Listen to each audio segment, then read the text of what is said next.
কি চাও তুমি? পুরা দেশ ও মাই গড, কি মুভি ছিল এটা! তুফান পোষ মানে না, পোষ মানায়। দুর্দান্ত ছিল। কি অ্যাকশন মুভি! তুফান মুভি নিয়ে অনেক বেশি হাইপ ছিল, এই জন্য ফার্স্ট ডে ফার্স্ট শো দেখা অনেক বেশি ইচ্ছা ছিল। আর সেই তুফান মুভি দেখে রীতিমতো আমি অবাক হয়ে গেছি যে বাংলাদেশে ইন্ডিয়ান হলিউডের মতো মেকিং একটা মুভি ছিল তুফান। আর শাকিব সে তো দুর্দান্ত অ্যাক্টিং করেছে, কি সুন্দর লেগেছে। আর তার অ্যাক্টিং, তার বলার স্টাইল, তার ডায়লগ ডেলিভারি সবকিছু ছিল দুর্দান্ত। মানে এক কথায় বলতে গেলে পয়সা উসুল মুভি। তো বাশির ভাই জানতো না আমি একদিন ন্যাশনাল লেভেলে খেলবো। আর যারা বলছে কেজিএফ নকল, অ্যানিমাল নকল, তাদের অবশ্যই এই মুভিটাকে দেখা উচিত, তখনই ডিফারেন্সটাই টের পাবে। আর যখন হলে দেখলাম লাগে উড়া ধরা গানটা স্টার্ট হলো, তখন আমি নিজে সহ সবাই নাচানাচি শুরু করে দিয়েছে। কি অসাম ছিল গানটা! আর বড় স্ক্রিনে গানটা দেখতে খুব বেশি দুর্দান্ত লেগেছে, অনেক বিট সবকিছু মিলিয়ে অসাম ছিল। আর যখনই তুফান মুভিতে দেখলাম যে টাইটেল ট্র্যাকটা শুরু হচ্ছে, তখনই মনে হচ্ছে আসলেই তুফান শুরু হতে যাচ্ছে, আসলেই সুনামি হচ্ছে। তুফান হতে অ্যাটিটিউড লাগে, চোখের দৃষ্টি লাগে, অ্যাকশন স্পিড সব লাগে।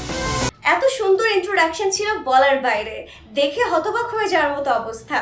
আর তুফানের মধ্যে যে নায়িকারা ছিল মিমি চক্রবর্তী ও নাবিলা, তাদের দুজনকে দুর্দান্ত লেগেছে, তারাও ভালো অ্যাক্টিং করেছে। অন্যান্য আশেপাশে যারা সাইড ক্যারেক্টার ছিল তারা খুব ভালো অ্যাক্টিং করেছে, কিন্তু সবচেয়ে বেশি ফুটিয়ে তুলেছে শাকিব খান। তার অ্যাক্টিং, তার চেহারা, তার লম্বা চুল, তার গানের মধ্যে তার ছোট চুল হঠাৎ করে চলে আসে, দুর্দান্ত লেগেছে সবকিছু। মানে বাংলাদেশে এমন অ্যাকশন ধর্মী মুভি মনে হয় না আগে কখনো হয়েছে, বা শাকিব খান হয়তো বা আগে কখনো এমন লোকে বা এমন অ্যাকশন দৃশ্য হয়তো বা দেখা যায়নি যেটা এই তুফান মুভিতে দেখা গেছে। আর যেটা মেন বিষয়, তুফান মুভির এই কাহিনীটা অনেক বেশি ভালো লেগেছে আমার।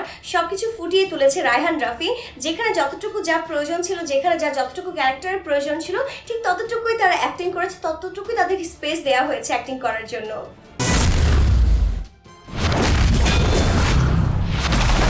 আমি আসলে তুফান মুভির কোনো কাহিনী বলতে চাচ্ছি না, কারণ কাহিনী জানতে হলে দেখতে হবে তুফান মুভিটা। মানে মুভিটার জন্য আমি বলবো যে পয়সা উসুল অবশ্যই হবে এবং গিয়ে মনে হবে যে কিছু একটা দেখেছে। আর এদের এই আনন্দ আরো দ্বিগুণ করতে অবশ্যই তুফান মুভিটা দেখতে যাওয়া উচিত সবার, কারণ মুভি না দেখলে আসলে মনে হয় না যে এটা পরিপূর্ণ হচ্ছে।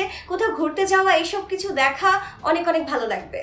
আর যদি রায়হান রাফির কথা বলতে চাই, তাহলে রায়হান রাফি খুব সুন্দর করে মেকিংটা করেছে। শাকিব খানকে যথাযথ উপযুক্তভাবে তিনি ব্যবহার করেছেন। যে ক্যারেক্টারে, যেই লোকে শাকিব খানকে এতদিন সবার দেখার ইচ্ছে ছিল, সেই লোকেই শাকিব খানকে পাওয়া গেছে। আর যে ডায়লগ ডেলিভারিগুলো দরকার ছিল এবং শাকিবের যে অ্যাক্টিং এবং ক্যামেরা অ্যাঙ্গেল যেগুলো দরকার ছিল, ঠিক সুন্দরভাবে সেগুলো তিনি ফুটিয়ে তুলেছেন। আমরা যেমন ইন্ডিয়ান মুভি বা হলিউড মুভিতে দেখি যে অ্যাকশন কোনো দৃশ্য হচ্ছে, তো ক্যামেরাটা ওপর থেকে নয়, ক্যামেরাটা নিচ থেকে একেবারে সুন্দর করে অ্যাঙ্গেল করে ধরা হয়, যেন শাকিব খান বা আদার্স যে ক্যারেক্টারগুলো আছে তাদেরকে যেন ফুটিয়ে তোলা যায়, খুব সুন্দরভাবে যেন দৃশ্যগুলো ধারণ করা যায়। রায়হান রাফি ঠিক সেগুলোই করেছে। আর শাকিবের কথা যদি বলতে চাই, তাহলে অবশ্যই বলতে হয় তার এই দুর্দান্ত অ্যাক্টিং স্কিল কিন্তু এই 1-2 দিনে আসেনি। তার বছরের পর বছর পরিশ্রম তাকে এই পর্যায়ে এনে দাঁড় করিয়েছে। আসলে পরিশ্রম সৌভাগ্যের প্রসূতি, এটা বলতেই হয়। শাকিব খানের এই দুর্দান্ত অ্যাক্টিং কিভাবে এসছে, অবশ্যই তার অনেক অধ্যাবসায় লেগেছে, অনেক বছর লেগেছে। দুর্দান্ত ছিল তার অ্যাক্টিং, দুর্দান্ত তার অ্যাকশন দৃশ্য ছিল এবং তার ডায়লগ বলা সবকিছু একেবারে সুন্দর ছিল। আসল কথা বলতে গেলে এই পুরো মুভিটি একটা প্যাকেজ, যেখানে অ্যাকশন, রোমান্টিক সবকিছুই আপনারা দেখতে পারবেন।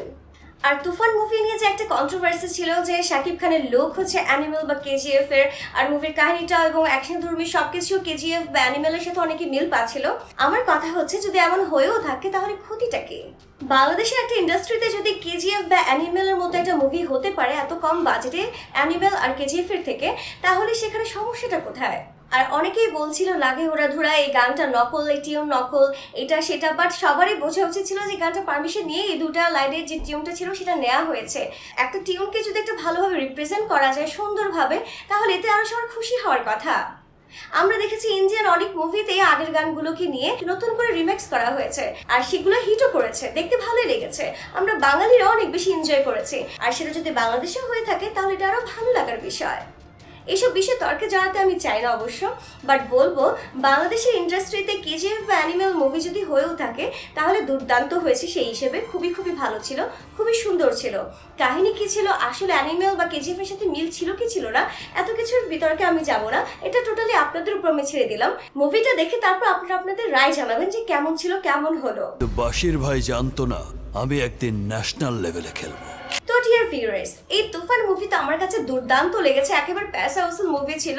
আপনার কাছে কেমন লেগেছে এই তুফান মুভিটা অবশ্যই তা কমেন্টস করে জানাবেন। আর ভিডিওটি ভালো লেগে থাকলে লাইক, কমেন্টস আর শেয়ার করতে একদমই ভুলবেন না। বাই।